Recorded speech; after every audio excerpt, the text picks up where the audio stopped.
I want to tell you something that might save your volleyball career. And honestly, a lot of people may not agree with me. If you are 14 years old and everyone is telling you that you are a middle blocker just because you are tall, you need to be careful. Because I have seen this story many times. A tall player gets labeled as a middle blocker early. Then they stop learning other skills. They stop passing, they stop setting, they stop developing ball control. And a few years later, everyone else catches up. So here is my question. How many of you have been told you are only a middle blocker? Comment below because today we are going to talk about one of the biggest mistakes in youth volleyball, and it could completely change your future. Let's start with the myth. Tall equals middle blocker. It sounds logical, right? But here's the problem. Height changes. Volleyball changes. Competition changes. At 14 years old, you might be the tallest player in the gym. At 18, you might be average. And if your entire game is built around being taller than everyone else, what happens when that advantage disappears? That is where problems start. Imagine two players. Both are 14 years old, both are 5 feet 10 inches, both are talented. Player A focuses only on middle blocking. Player B practices middle blocking, but also works on passing, setting, defense, movement, communication, and ball control. Fast forward 4 years. Who has more opportunities? The answer is obvious. One player can play multiple positions. One player has options. The other player is stuck. And parents, here is a question for you. Would you rather your athlete have one opportunity or 10 opportunities? Here is something that surprises a lot of families. College coaches do not just recruit height, they recruit value. And value comes from versatility. Think about it. If two athletes are the same height, who gets recruited? The athlete who can only block, or the athlete who can pass, defend, communicate, set if needed, understand the game, and play multiple positions? The answer is easy. Versatility wins, every time. Now let's talk about the skill that many young players avoid, passing, especially tall players. Because sometimes they think, I'm a middle, I don't need that. That is a big mistake. Passing teaches movement. Passing teaches reading the ball. Passing teaches body control. Passing teaches consistency. Passing teaches discipline. And here is a controversial opinion. A tall athlete with great passing skills is more valuable than a tall athlete who only blocks. Agree or disagree? Tell me in the comments. Now let's talk about setting. No, I am not saying every player should become a setter, but every player should understand setting. Why? Because setters see the game differently. They understand timing.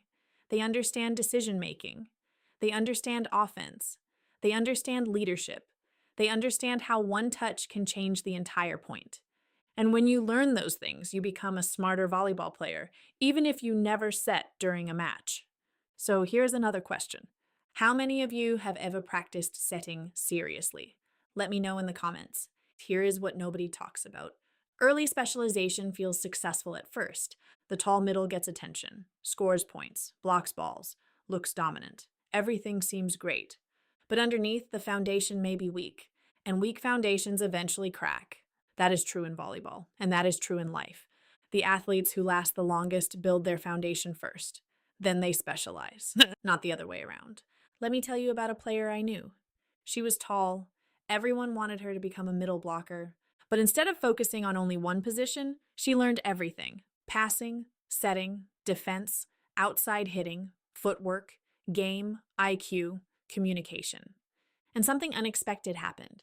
She did not end up playing middle, she became a setter, and eventually she earned more opportunities because she was adaptable. Imagine if she had only practiced middle blocking. That opportunity may never have happened. That is why skills create options, and options create opportunities. If I were starting volleyball again today, here is exactly what I would do every week. I would practice passing, I would practice setting, I would practice defense, I would practice movement, I would practice communication, and then I would work on my primary position. Notice what comes first. Fundamentals. Because fundamentals never stop paying dividends. Even professional athletes keep working on the basics. Why? Because basics win games. Basics build confidence. Basics keep you on the court. Tall players, this part is for you. I know it feels good to be the tallest athlete right now. Enjoy it. Use it. Be proud of it. But do not depend on it. Because one day someone taller will walk into the gym. Then what? That is when skills matter. That is when fundamentals matter. That is when preparation matters. So here is my challenge for you. Spend 30 minutes this week practicing something you are not known for. If you are a middle, practice passing. If you are an outside hitter, practice setting. If you are a setter, work on attacking. If you are a libero, work on leadership and communication. Become uncomfortable because growth lives there. Parents, I want you to hear this. Do not fall in love with a position. Fall in love with development. Positions change, bodies change, teams change, coaches change, opportunities change, but skills stay. Help your athlete become a complete volleyball player. Not just a middle blocker, not just a setter, not just a hitter. A volleyball player, that mindset changes everything. So let's review. Height helps, but height is not enough. Talent helps, but talent is not enough. The athletes who build long careers do one thing differently. They master fundamentals: passing, setting, movement, defense, communication, game IQ. They become adaptable. And adaptable athletes always have options. Before you leave, answer this question. What is the skill you need to improve the most right now? Passing, setting, defense, confidence, game IQ? Comment below. I read every comment, and many future videos will come directly from your answers. If this video helped you, subscribe for more volleyball training, mindset, and player development content. And remember, height might get you noticed, but skills keep you on the court. I will see you in the next video. Let's get better together.